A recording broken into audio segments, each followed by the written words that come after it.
it's me, and welcome to episode 21 of The Weekly Whisper. I'm your host, Alien Habanero, and I'm here to talk all things 365 Pro Wrestling. And I usually start out the episodes plugging the YouTube channel, because that's, as far as news goes, and this is my 365 news show, that is the most current news that we have going on right now. In the last week, since my last episode of The Whisper drop, there has been 80 videos uploaded. So the content for what you want to watch for the week and binge watch, it's all there. They're supplying you with some great entertainment of some stuff to watch and some classics too. There you got your PWA stuff, there's been some ICW, ACW, even some XCW, and of course the 365's own podcast. The podcast, not only can it be found on YouTube, you can find the podcast on Google Play, Spotify, and iTunes as well. Whatever your preferred podcasting platform is, 365 is there. And so check that podcast out. I believe they're up to like 77 now. But just the pure volume of videos that they're putting out is just crazy. And the month of May here it's got, I mean, it's not over yet. I mean, it's the 26th, but it looks like it could be the highest record number of views in a month and subscribers. As of the filming of this video, they only need 2 more subscribers to reach the milestone of 2,000 subscribers on the channel, and by the time this ends up airing, people could be subscribed right now and they could have already reached that big goal there. So, and keep subscribing. Just because they're at 2,000, obviously you want to keep growing 3,000, 4,000, 5,000, but it's just much praise to the people behind the 365 YouTube channel, as they are some great things going along. Like I always mention, without the live events, they're still giving you content every day. That's what the 365 stands for, even though it's a leap year. But, so yeah, check out the channel, watch some of the videos. All your favorite 365 stars are represented well there, and even some of the past stars, and you can go back and watch. There's even playlists and whatnot, and you can watch the evolution of their careers from the beginning, and, you know, different name changes or outfit or costume changes and different allegiances and different ways of representing towards the fans, and just some really great stuff there. I've been really enjoying watching what I feel is my life's work whenever I see one of my old matches that I never even remembered it got filmed or whatnot, uploading. Reminiscing is fun. But, so what else do we got? Last week, episode 20, I've been doing some top 5 lists. Last week I did top 5 referees and top 5 managers in the history of the 365 PWA brand. I got a lot of good feedback from those episodes. People seem to like the top 5 lists, and that was my most viewed video probably since the quarantine has started, and I just appreciate all the views and all the compliments I've received. And people want more top 5 lists, so I'm going to try and come up with stuff like that as much as I can. So put in your suggestions as to what kind of top 5 lists that you would like. And most everybody seemed happy, but obviously you're not going to please everybody. There's going to be people that thought the order should have been different, or this person should have been not in the list, or this person got left off the list. And I even received a video about someone who was not very happy at all about being left off the top 5 managers list. So we're going to go to that now. This video was sent into the Weekly Whisper in response to my top 5 greatest managers in the history of the 365 PWA brand. So let's do that now. Alien Habanero, I can't believe that you have the audacity to come up with a list of managers, a top 5 list of managers, and I'm not on it. Your Weekly Whisper program absolutely sucks. I'm Too Magnificent Nicky Martin. I'm the champion of managers and the manager of champions, and everybody should know it. And I don't care what kind of list you make. I'm always on the top of my own list, and that's all that matters to me, baby. Alright, there you have it. A very upset and disturbed Too Magnificent Nicky Martin. And, I mean, he does have he makes a couple great points and whatnot, but I made my list and I'm sticking with it. I'm not changing my mind this time. But speaking of Too Magnificent Nicky Martin, he was a recent guest on I believe the most recent episode of the 365 podcast. And between him and Joe Dog Hallam, I believe they've been the most frequent guests on the 365 podcast, so check that out. That was a really great episode. And speaking of top 5 lists, I made one of the let's strike that, reverse it. Alright, top 5 venues in the history of 365 PWA. Now this is places that wrestling shows were held. For me, I did ones that I personally wrestled in, even though there's been times where there's been venues that I haven't been in, but I just did my top 5 venues of all time for PWA 365. Coming in at number 5, I did the church in Goderich, which was the host, or the site, of the very first ever PWA show back in, I believe, July 2005. Man, it was a lot of kids in those crowds, and they were hot for everything. They were really happy to be there and get some entertainment in their small town, and I just loved performing in Goderich. The fans were always giving me a warm reception, and they got all the stories really well, and that's where it all started. It's holy ground to me. I believe it was a church. I think it's a church. Anyway, Goderich, Ontario, the venue everybody knows I'm talking about. A lot of videos have come out recently featuring matches from the Goderich. And so number 4 for me on the top 5 venues of 365 PWA is, I'm going to put Jay's Place in Brantford.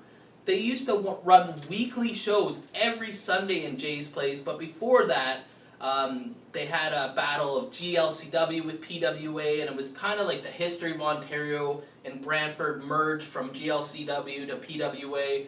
So many great shows that have been held there. Like I said, they did weekly there for a while.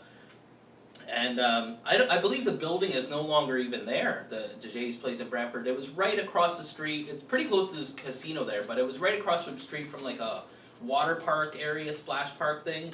And man, I spent a lot of time there at Jay's Place, met a lot of great people, and I miss it. And it was always a great atmosphere at Jay's Place in Brantford. So that comes in at number 4. At number 3 on the list, the way things were going before this whole situation happened where there has been no more wrestling events, the Red Chevron Club in Guelph, which I placed number 3, which has got a lot of history. They did some shows there early, I know they did some in 2009, but maybe even some earlier than that. There might have been some in 2006, and then they did some in 2009, as I remember, as well. And then they've been doing them there for like the past 3 or so years in Guelph there, and they come in at number 3 on the list, Red Chevron Club in Guelph. But the way, like I was saying, the way things have been going, Guelph was getting really hot. Like, the crowd there was unreal, and they were making a case to one day perhaps be the number 1 venue, and I can't wait to see that momentum pick up again soon when the events start continue running there. So number 3, Red Chevron Club in Guelph. And my number 2 list, wow, I look back at this place with so many fond times. Elements Nightclub in Kitchener, Ontario. Some wild shows there. It was a rowdy crowd. It was in a nightclub. The ring was on the dance floor beneath the stage.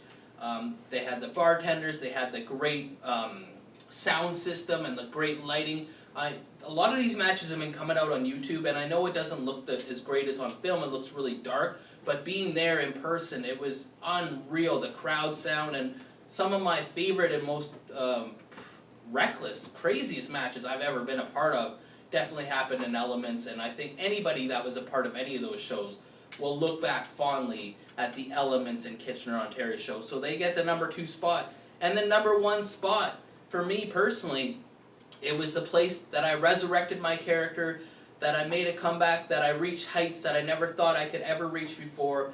The Alpine Club in Kitchener, Ontario. What a place that is. It's so many moments, so many memories, so many milestone, critical things happened in the Alpine Club, and everybody that's been there knows it's a special feeling in that building when the PWA, or now 365, has done a show there as well. So that's, for me, that's my top 5 venues. We got Goderich, Ontario, Jay's Place in Brantford, Red Chevron Club in Guelph, Elements in Kitchener, Ontario, and Alpine Club in Kitchener, Ontario. What is your favorite venue that you've watched PWA or 365 in? I mean, that new that new venue they've got in Kitchener there that they did one show in, it looks like it's got a lot of promise, but it's only one show, so it can't make the list. But give me your list, or even just pick your favorite. What's your favorite venues? And I got another top 5 list that I thought I'd do. Since all these old matches have been coming out, and we've kind of been going through the catalog of who did business with the PWA 365 brand throughout the years, I made a list of top 5 former PWA 365 stars that I would like to see return. And this one should get some good feedback, as I know everybody has someone that they miss and wish would return to the company. And hopefully some of these people, not only the people that I list, but the people, if you go in the comments and you pick who you wish would come back, hopefully maybe we'll see some of them in action when the 365 resumes their competition there. So these are the top 5 stars that I wish would return when 365, when their hiatus is finished. So at number 5, the star that I would like to see return, I picked Lars Phoenix, just for personal reasons. He's one of my best friends ever, and I just enjoyed sharing a locker room with him, and I loved wrestling against him. And man, he had a great look, and Lars Phoenix could have been, in my opinion, could still be a huge star in wrestling. Lars Phoenix, number 5 for me. At number 4, I picked Derek Platinum. Man, he had some great years in the PWA. He did some great stuff with the Modern Day Warriors, did some great stuff with the Carrot Cup tournament, been a part of so many great stories and matches, and Rogers TV filming, TV tapings, and the Carrot Cup, and he just, man, he was such a great part of the crew. I would love to see Derek Platinum make a comeback.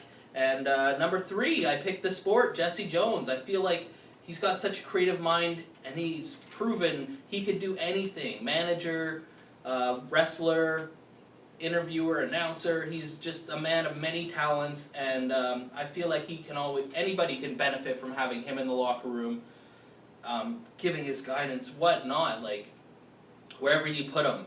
Whatever spot you find for him, I feel Jesse Jones would be a benefit to have back in 365. And number 2, I picked Brandon Hines. I know he's got a podcast coming out here soon with the 365 podcast, but he had a couple different dabbles in PWA 365. He's been living out east in the last couple of years, but he always makes sure to fly in do a couple shows, and he always has great matches. I personally love wrestling against him, and he had a great match with Malibu and the hometown Kitchener hero, and man, and his matches out east that he just keeps getting better and better and better, and I would always love to see more of Brandon Hines in the 365. So that leaves my number 1 spot. And I gotta go with the 21st Century Fox. I love listening to the podcast. Man, it gave me goosebumps and chills just thinking about those old days. And just watching all of her old matches makes me realize just how good and ahead of her time she was. Especially back then where there wasn't a lot of great women's wrestlers. And man, it just seems a bit of an injustice that she never got her shot, because I feel she really deserved it. I would love to see the Fox back, even if it was just for a one-off. Even just one match, that'd be great. So those are my top 5 stars of 365 PWA that I wish would return. Who do you got? Who do you wish would either come back out of retirement or a hiatus, or maybe someone that has just moved on and works for different companies or whatnot? Who do you want to see back in 365 PWA? Drop it in the comments. Make your own list. And also, I got to mention, today's a very special day for PWA alumni. I want to send a very special birthday out to Mike the Match Hart. Now, Mike the Match Hart had some really great years as part of the PWA. He had some great championship matches. He really had a following that's almost unmatched throughout the history of the 15 years of PWA 365. And he's always been very nice and good to me. I made a tribute rap song to him. Check that out if you get a chance. Just type in Mike Hart Tribute on YouTube. I made a happy birthday tribute to him on my old YouTube show, The Willow Show, a couple years back. So check that out again. It's always good to watch that every year when it's your birthday. But I just want to make sure he had a very special birthday, and I want to make sure everyone sends their comments and well wishes to him on his special day. So there's not much else to do except for If you're someone that watches the show every week, you know the routine. Like, or you get a leg drop. Comment, or you get a clothesline. Subscribe, or you get a suplex. And share, or you get a sleeper. I'm your host, Elian Habanero. I love wrestling. Cuba!